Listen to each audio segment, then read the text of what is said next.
حسن اخلاق، سبحان اللہ، حسن اخلاق۔ دنیا میں بعض لوگ جسموں پہ حکومت کیا کرتے ہیں، اور اللہ رب العزت ہمیں اپنے نبی کے اخلاق کا حصہ نصیب فرما دے۔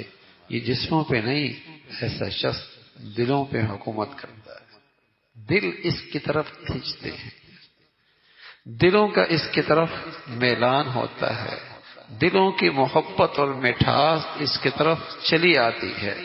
حسن اخلاق سے دل مانوس ہوتے ہیں، دل قریب ہوتے ہیں، دلوں میں ایک دوسرے کے لیے کشش پیدا ہوتی ہے۔ حسن اخلاق اللہ ہمیں نصیب فرما دے۔ اچھا، آپ کا کوئی ملازم ہو اور ماتحت ہو، ملازم ہو، ماتحت ہو، تنخواہ آپ سے لے، مزدوری آپ سے لے، کھانے پینے کے اخراجات آپ سے لے، خوشی کے موقع پہ تحفے ہدیے آپ سے لے، اور بتائیے آپ کا کام نہ کرے، آپ کی بات نہ مانے، آپ نے جو ذمہ داری ڈالی وہ پوری نہ کرے، آپ کہیں گے یہ بڑا بااخلاق آدمی، کہیں گے نمک حرام ہے، بڑا احسان فراموش ہے، بڑا احسان فراموش ہے۔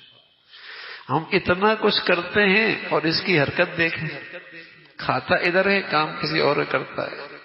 تو میرے عزیزو، وہ آدمی کبھی با اخلاق نہیں ہو سکتا جو محسن حقیقی کی نعمتیں کھائے اور پھر اس محسن کی احسان فراموشی کرے۔ اس لیے کافر کبھی با اخلاق نہیں ہوتا، اس لیے کافر کبھی با اخلاق نہیں ہوتا، اس لیے مشرک کبھی با اخلاق نہیں ہو سکتا۔ جس محسن حقیقی نے پیدا کیا، نعمتیں دی اور اس کی احسان فراموشی کرے، کوئی با اخلاق ہو سکتا ہے؟ یہ پرلے درجے کا بد اخلاق، یہ تو پرلے درجے کا بد اخلاق آدمی ہے۔ حسن اخلاق کا مطلب یہ ہے اس محسن کی بھی احسان فراموشی نہ ہو اور اللہ کے بندوں کے ساتھ بھی ناانصافی اور زیادتی نہ ہو، یہ با اخلاق آدمی۔ اس لیے کافر کبھی با اخلاق نہیں ہو سکتا، مشرک کافر کبھی با اخلاق نہیں ہو سکتا، اس لیے کہ وہ تو اس محسن کا احسان فراموش ہے جس نے اس پر نعمتوں کی حد کر دی، جس نے اسے پیدا کیا ہے اور اس کی بقا کے لیے انگنت نعمتیں دے رکھی ہیں، اس کا نافرمان اور احسان فراموش ہے۔ اس کا اخلاق سے کیا تعلق؟ اس کا اخلاق سے کیا تعلق ہے؟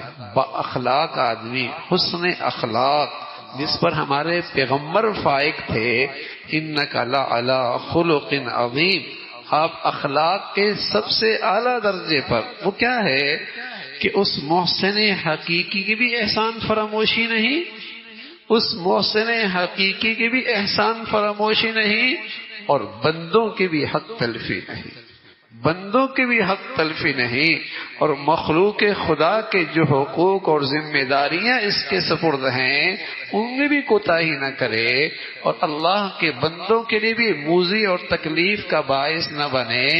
یہ وہ اخلاق ہے۔ اس اخلاق کے بارے میں اللہ کے نبی نے یہ بتایا، کوئی شخص زندگی بھر تہجد میں گزار دے، کون کر سکتا ہے؟ فرمایا کوئی زندگی بھر روزے سے ہر دن گزار دے، کون کر سکتا ہے؟ اگر ہم 1 مہینے روزے رکھیں اور 1 مہینے رات بھر تہجد پڑھتے رہیں، بڑا بزرگ آدمی ہے، رات بھر تہجد پڑھتا ہے، دن بھر روزے رکھتا ہے، بڑا بزرگ۔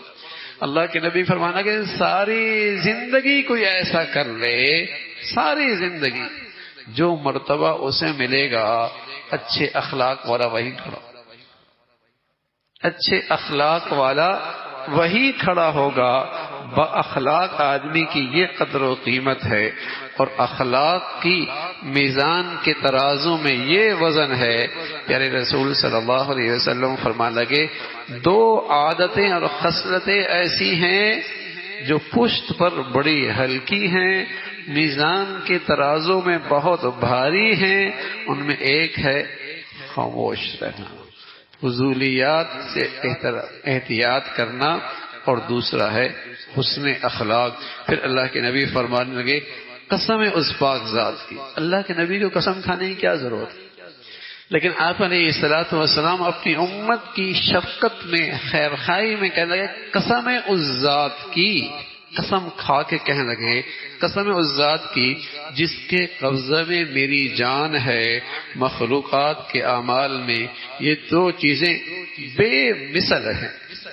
رسول اللہ صلی اللہ علیہ وسلم فرمائے قسم اس ذات کی جس نے مجھے پیدا کیا، مخلوق کے اعمال میں یہ دو چیزیں بے مثل ہیں، ان کی کوئی مثال نہیں۔ کسی کی نامہ اعمال میں یہ دو خوبیاں آ جائیں، مثالی آدمی ہے، اور اس کا میزان کے ترازو کے کیا ہی کہنے ہیں۔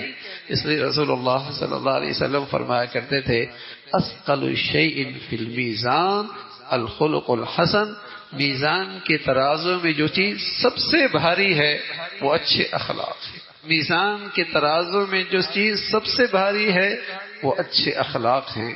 اللہ ہمیں اخلاق کا صحیح مفہوم بھی ہر وقت ذہن میں رکھنے کی توفیق نصیب فرمائے، اور عمل کی کرنا بھی ہم سب کے لیے آسان فرمائے۔